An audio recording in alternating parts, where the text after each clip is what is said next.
जब हम इतिहास में पीछे मुड़कर देखते हैं तो पाते हैं कि ब्रिटिश राज आने से पहले भारत आर्थिक रूप से काफी मजबूत था।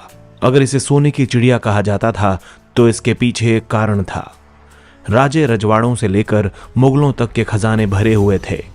व्यापारी से लेकर आम जनता तक सभी धनी थे। अनगिनत लोगों के पास अथाह दौलत हुआ करती थी। 17वीं शताब्दी की बात है। भारत में एक ऐसे परिवार का उदय हुआ जिसने भारत में पैसे के लेन देन और टैक्स वसूली आदि को आसान बनाने में बड़ी भूमिका निभाई। एक समय इनके पास इतनी धन दौलत और प्रभाव था कि ये मुगल सल्तनत और ब्रिटिश ईस्ट इंडिया कंपनी से सीधे लेन देन करते थे। उस समय बड़े बड़े लोगों के साथ अंग्रेज भी इनसे कर्ज लिया करते थे।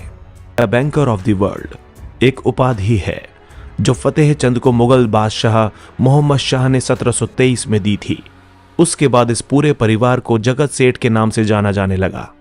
आपने सेठ मानिक चंद का नाम तो सुना ही होगा। वो इस घराने के संस्थापक थे। दरअसल ये परिवार अपने समय का सबसे अमीर बैंकर घराना था। मानिक चंद का जन्म 17वीं शताब्दी में राजस्थान के नागौर के एक मारवाड़ी जैन परिवार हीरानंद साहू के घर में हुआ था। बेहतर संभावनाओं की तलाश में हीरानंद बिहार चले गए। पटना में हीरानंद ने सॉल्ट पीटर का कारोबार शुरू किया। सॉल्ट पीटर यानी कि पोटेशियम नाइट्रेट, जिसका इस्तेमाल जंग अवरोधक, गन पाउडर और पटाखों में किया जाता था। इस कारोबार से मानिक चंद ने अच्छा खासा पैसा कमाया। इन्होंने ईस्ट इंडिया कंपनी को काफी पैसे उधार दिए और उनके साथ कारोबारी संबंध भी बनाए। मानिक चंद ने अपने पिता का बिजनेस चारों ओर फैलाना शुरू किया और नए क्षेत्रों में कदम रखा। इसमें पैसे सूद पर देना भी एक बिजनेस था। जल्दी मानिक चंद की दोस्ती बंगाल के दीवान मुर्शिद कुली खान के साथ हो गई। आगे चलकर वो बंगाल सल्तनत के पैसे और टैक्स को संभालने लगे। उनका पूरा परिवार बंगाल के मुर्शिदाबाद में बस गया। मानिक चंद के बाद परिवार की बागडोर फतेह चंद के हाथों में आ गई, जिनके समय में यह परिवार अपनी बुलंदियों पर पहुंचा। ढाका, पटना, दिल्ली सहित बंगाल और उत्तरी भारत के महत्वपूर्ण शहरों में इस घराने की शाखाएं थीं। इसका मुख्यालय मुर्शिदाबाद में ही था। इसका ईस्ट इंडिया कंपनी के साथ लोन की अदायगी, सर्राफा की खरीद बिक्री आदि का लेन देन था। रॉबर्ट ओम लिखते हैं कि यह हिंदू व्यापारी परिवार मुगल साम्राज्य में सबसे धनी था और इसके मुखिया का बंगाल सरकार पर जबरदस्त प्रभाव था। इस घराने की तुलना बैंक ऑफ इंग्लैंड से की गई थी। इसने बंगाल सरकार के लिए कई ऐसे कार्य किए जो बैंक ऑफ इंग्लैंड ने 18वीं शताब्दी में ब्रिटिश सरकार के लिए किए थे। इसकी आय के कई स्रोत थे। ये सरकारी राजस्व यानी कि टैक्स वसूलते थे और नवाब के कोषाध्यक्ष के रूप में काम करते थे। उस समय जमींदार लोग इस घराने के माध्यम से अपने राजस्व का भुगतान करते थे और नवाब फिर इसके माध्यम से दिल्ली को वार्षिक राजस्व का भुगतान करते थे। इसके अलावा ये सिक्कों का भी उत्पादन करते थे। मानिक चंद अपने समय में 2000 सैनिकों की सेना रखते थे और वो भी अपने खर्चों पर। बंगाल, बिहार और उड़ीसा में आने वाला सारा राजस्व इनके जरिए ही आता था। उनके पास कितना सोना, चांदी और पन्ना था, इसका अंदाजा लगाना मुश्किल था। उस वक्त ये कहावत चलन में थी कि जगत सेठ अगर चाहें तो सोने और चांदी की दीवार बनाकर गंगा नदी को रोक सकते हैं। फतेह चंद के समय में उनकी संपत्ति करीब 1 करोड़ पाउंड की थी। आज के समय में यह रकम लगभग 1000 बिलियन पाउंड के आसपास होगी। ब्रिटिश दस्तावेजों से पता चलता है कि उनके पास इंग्लैंड के सभी बैंकों की तुलना में अधिक पैसा था। कुछ रिपोर्टों का यह भी अनुमान है कि 1720 के दशक में ब्रिटिश अर्थव्यवस्था जगत सेठों की संपत्ति से छोटी थी। इसे हम ऐसे समझ सकते हैं कि अविभाजित बंगाल की पूरी जमीन में लगभग आधा हिस्सा उनका था।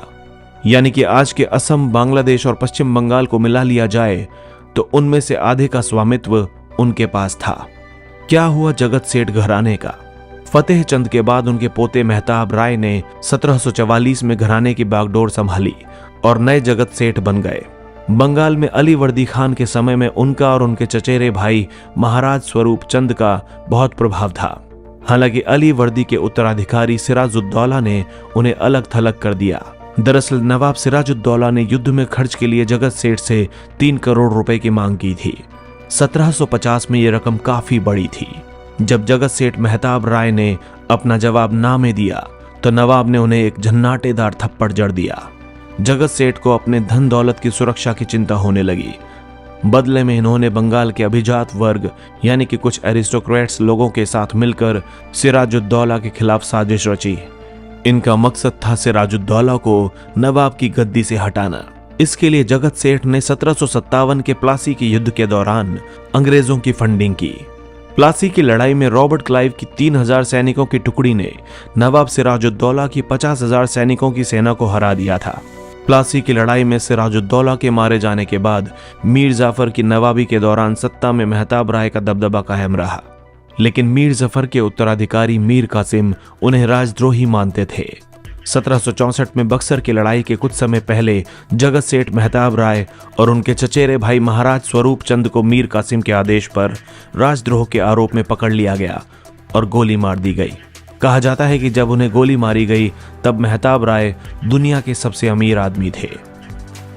माधव राय और महाराज स्वरूप चंद की मृत्यु के बाद उनका साम्राज्य ढहने लगा। उन्होंने अपने स्वामित्व वाली ज्यादातर जमीन पर नियंत्रण खो दिया। ब्रिटिश ईस्ट इंडिया कंपनी ने उनसे जो पैसा उधार लिया था वो कभी भी उन्हें वापस नहीं किया। अब ब्रिटिश ईस्ट इंडिया कंपनी के हाथों में बंगाल की बैंकिंग और अर्थव्यवस्था की सत्ता आ गई। उनके लिए ताबूत में अंतिम कील 1857 का विद्रोह था। वर्ष 1900 आते आते जगत सेठ परिवार लोगों की नजरों से ओझल हो गया।